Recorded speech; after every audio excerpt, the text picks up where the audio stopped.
Hey YouTube, I just got top 8 this past Sunday at London Regionals, playing Spyral. I was debating whether to play Spyral or Pendulum Magician because I was more comfortable with Magicians, but I decided to change and play Spyral last minute because it was just too strong and their combos were really good and easy, not that hard to get off. Okay, let's get started with the deck profile. For the main deck, we play, for the monsters, we played 3 Super Agent, 3 Quick Fix. Quick Fix is just too good. It needs to get hit on the ban list. 3 Drone. Drone is actually also really good.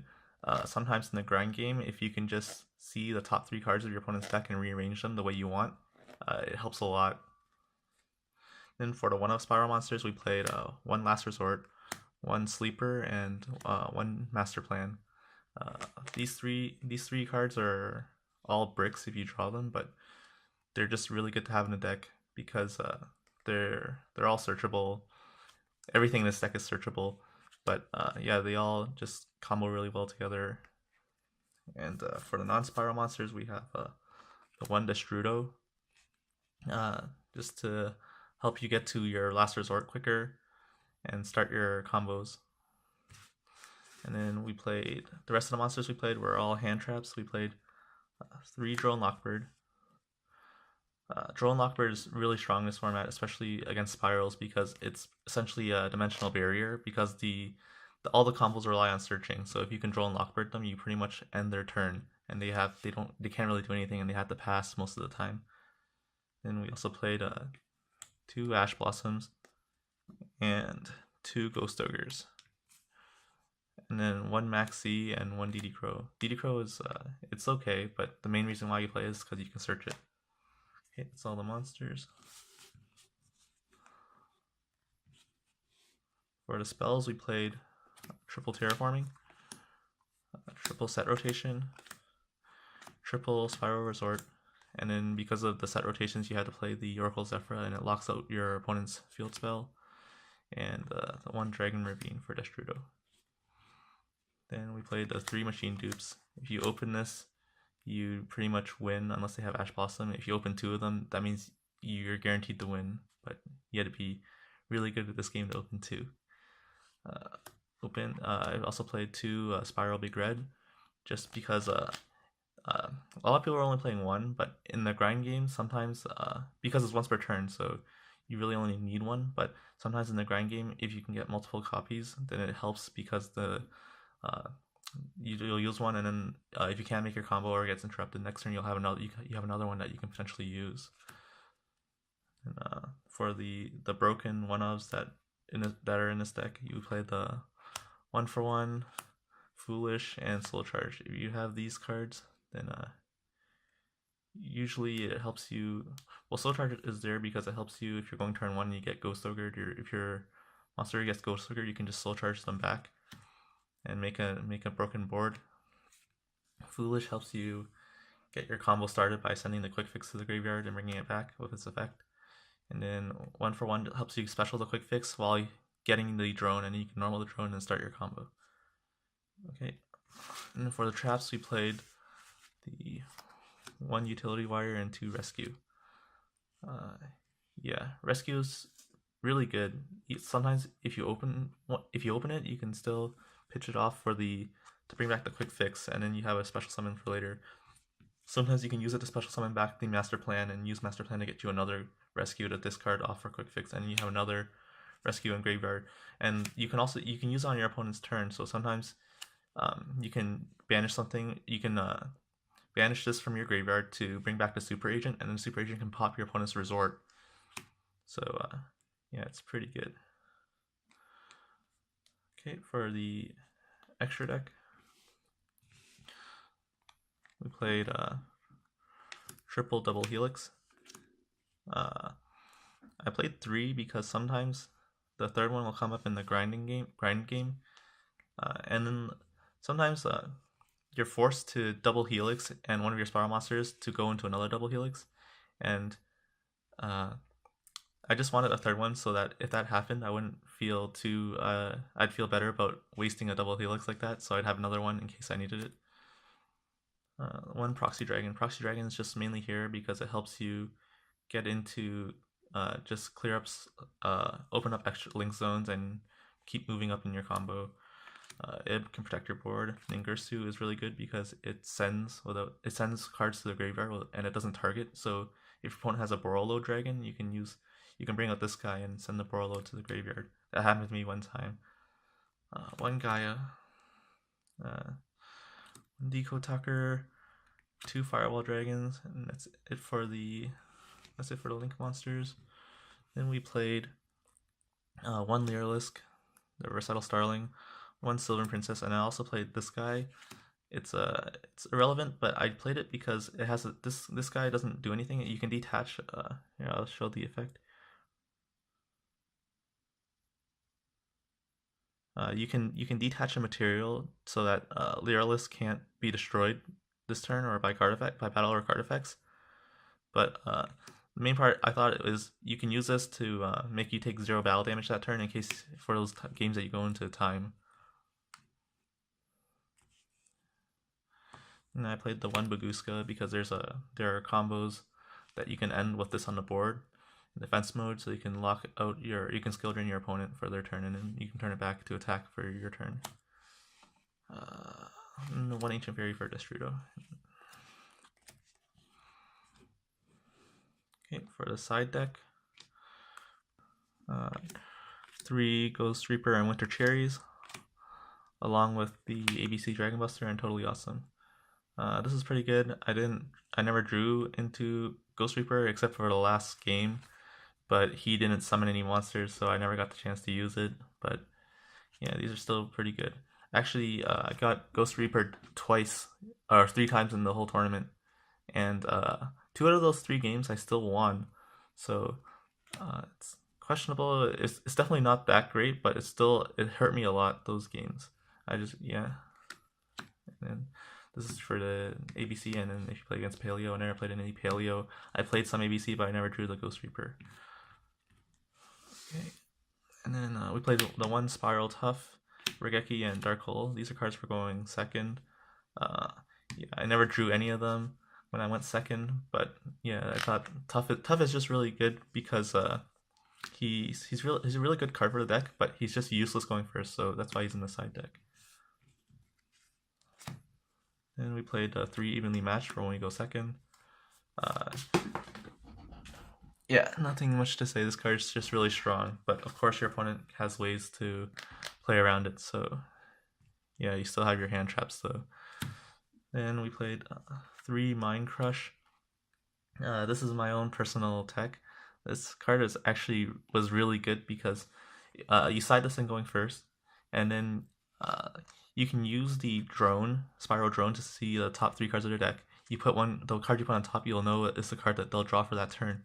So you can Mind Crush that card out of them, and then you get to see the rest of their hand. So you get information on what they have, and if they had another one of those cards in their hand, you get to hit 2 cards of their hand. So it's just too strong, really strong. And then in addition to that, if they have if you side this thing going first, so if they side an evenly matched going second, if they enter battle phase without doing anything, you possibly have evenly matched, so you can activate this when they enter in the battle phase, call evenly matched, and then they have to discard all their copies of it. So yeah, it's really strong. Protects you against evenly matched. And then the last card is Imperial Order. Imperial Order was amazing when I drew it. I sided in going first. Like the Spyral deck, they can't really go off or anything if they don't have any spell cards, and not many of them are playing spell trap removal because of Super Agent. Okay, so this is my overall deck. Some explanations. I think I want to mention that I only played 2 Ash Blossoms because I feel like in the Spyral Mirror match, Ash Blossom is just as important as Ghost Ogre, or Ghost Ogre is just as important as Ash Blossom. So I didn't want to go too overboard on these without. So I just played 2 of each, and because they're once per turn too. And then we played 3 Droll Knockbird is the most important hand trap because, like I said earlier, it's a dimensional barrier for spirals. So you need to open this in the mirror match. and to give you the best chance of winning. And then decide to play two rescues. Playing three is too bricky, and sometimes you can if you can't get the quick master plan off of uh, double helix, you can usually special summon if it gets sent to the graveyard anyway. Like if you open with it and discard it with quick fix. Uh, there's actually a couple times where I actually milled this with the princess sprite. You can bring it back with the rescue, and then it'll search for another rescue, and you can discard that rescue for a quick fix. It just gives you a lot more combo potential.